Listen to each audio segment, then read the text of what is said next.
Welcome to Global News Today. Please subscribe and check notification box to get all breaking news alert. Crews begin to contain huge California wildfire. Firefighters are finally making progress in the titanic task of cutting fire lines around one of the biggest blazes in California history.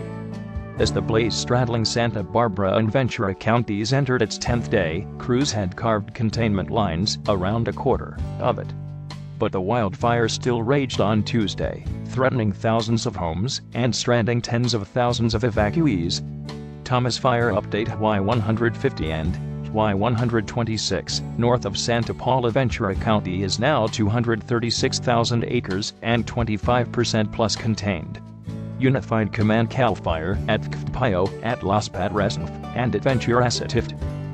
https://cavflixagezopic.twitter.com to consent AW.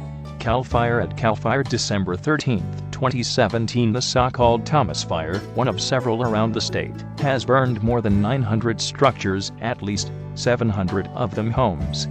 And it has stretched across nearly 370 square miles, 958 square kilometers of territory, making it the fifth largest in state history. Elsewhere, fire officials announced that a cooking fire at a homeless encampment sparked a blaze last week that destroyed 6 homes in the Bel Air neighborhood of Los Angeles. Arson investigators determined that the so-called Skirball fire near the world-famous Getty Museum was started by an illegal fire at a camp near a motorway underpass, City Fire Captain Eric Scott said.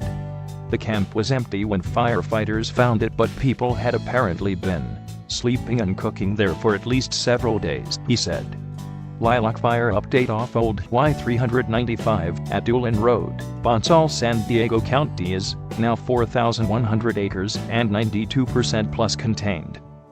https://cod1aiev66qv pic.twitter.com 6LFHC CAL FIRE at CAL FIRE December 12, 2017. Back at the largest of the wildfires, firefighters protected foothill homes while the blaze grew mostly into forest land, Santa Barbara County Fire Department spokesman Mike Eliason said.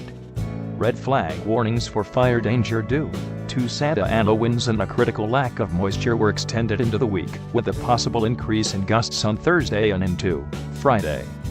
Evacuations continued for the seaside enclaves of Montecito, Summerlin, and Carpinteria, and the inland agricultural town of Fillmore. Rock and Roll Hall of Fame member Eric Burden and his wife, Mariana, from Ojai, were among the people who fled the smoke on Tuesday. Last week, Burden wrote on Facebook about having to flee and returning temporarily to find their home still standing with ashes all around. A week like this gives you the perspective that life is what truly matters, he wrote. A photo accompanying the post showed his handprint and signature written in ashes. Residents near a Carpinteria avocado orchard said the trees could end up saving their homes. A home burns early on Sunday morning off Gobernador Canyon Road in Carpinteria. Mike Eliason, Santa Barbara County Fire Department, VAPU, have a thick layer of leaves underneath the bottom, and they are watered regularly, so it's like a sponge. Jeff Dreyer, who lives nearby, told Keith. So the fire gets to the sponge full of water, and it slows it down. Officials handed out masks to those who stayed behind in Montecito, an exclusive community about 75 miles 120 km from Los Angeles that is home to stars such as Oprah Winfrey, Jeff Bridges, and Drew Barrymore. Actor Rob Lowe was among residents who evacuated over the weekend.